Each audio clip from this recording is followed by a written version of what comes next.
So, you go in to answer the public, you can type in the keyword. And I just randomly picked, I have no idea why I picked this last night, computer repair. So, you can pick your language, you can pick your region, where you are in the world, and your keyword. And the great thing about this tool is that it shoots you back different types of questions. So things in the darker blue are done more versus the lighter blue. So it gives a real quick, cool visualization. So it gives you questions. So I said computer repair. Well, it's showing me, it's basically just an aggregate of Google, okay, with the searches that are going on in Google. Why computer repair? Computer can't repair itself. So it gives you all, in a real quick view, different questions around the term computer repair. It also gives you prepositions, okay? Computer repair is dead, computer repair is, computer repair for dummies, computer repair for seniors, computer repair near me, going down the list. Computer can't repair itself. So it gives you some great ideas. And then it goes into comparisons. Computer repair versus replace, computer repair and networking, computer or repair, computer repair and maintenance. So it gives you those comparisons. It also gives you related, computer repair jobs, computer repair shop, computer repair Omaha, going down the list. Now it gives a pretty cool visualization that's all artistic and nice, but it's hard to work with. So the other aspect of, you can just download it as an Excel spreadsheet. Okay, so when I'm in the brainstorming phase, the visualization's pretty cool because you're going back and forth and okay, those terms really don't make sense. Or okay, let me think, oh, I like that term, maybe I should go down that avenue. And you're doing a lot of back and forth. You're saying, hey, that works, that's cool, that's not cool, okay, let me try that. So that's why I really love the fact you can just download your Excel spreadsheet, sort them out, and start digging into your research. So that's what this is typically the first tool that I start with, okay? So if we're talking about tools, this would be the first tool that I start with. Now, if you don't like this tool, you don't want to, even though it has a free version, but you're limited to searches, but you need to do a lot more searches, or you don't want to spend any money on any tools, another great route to go, to no surprise to anybody, is Google itself, okay? So Google does a great job of telling you what is being searched for that's highly relevant to you. You guys see this all the time, okay? So I just picked one term that I saw in the other tool, why computer repair, okay? I just thought that was an interesting term. I don't know why. It's very random, okay? But then it showed me all the other terms that people are searching for.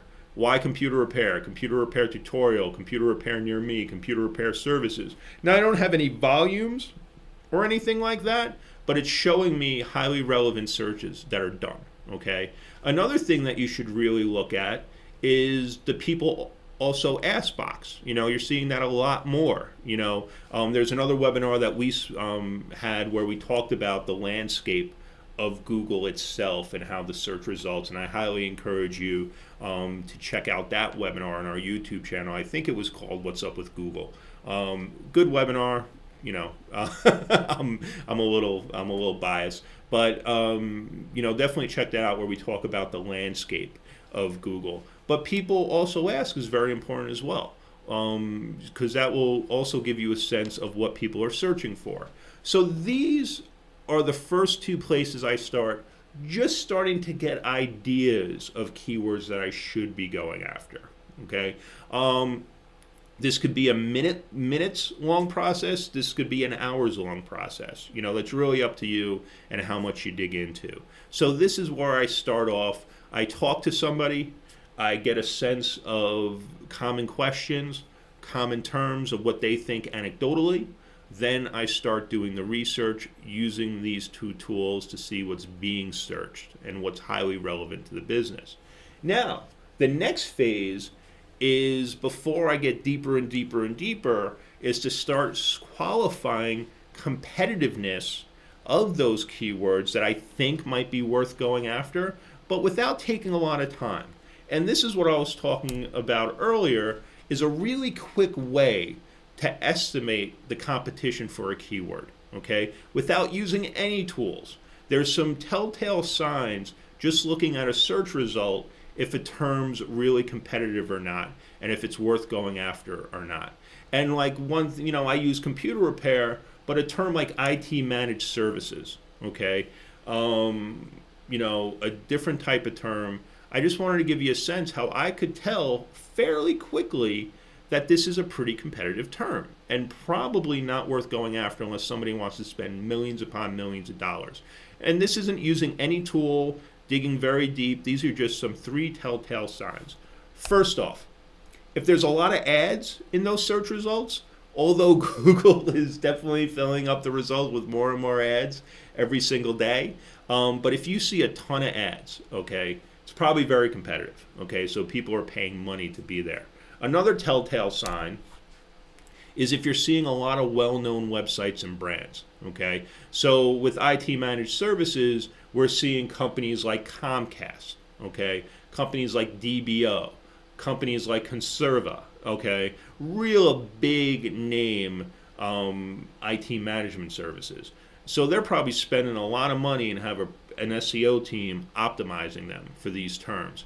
So if you're seeing a lot of ads, if you're seeing big, well-known websites and brands, that's another telltale sign. And then finally, if they're well optimized. Okay, if you're seeing the target keyword or keywords at the front of the links or immediately after the brand name in all their headlines, guess what? That stuff is pretty well optimized. So if you're seeing a lot of ads, if you're seeing a lot of big brands, and if you're seeing a well optimized titles, guess what? That's probably an uber competitive term to go after that you probably want to look in another direction. Unless you're with an organization that has a lot of resources that can really go after it on different fronts. But that's what I've used, and I've done this has been my process probably for, almost 20 years now, and it works. It just so you don't keep on going to tools and running all these reports, you can at a glance get a pretty good sense if it's a competitive term or not.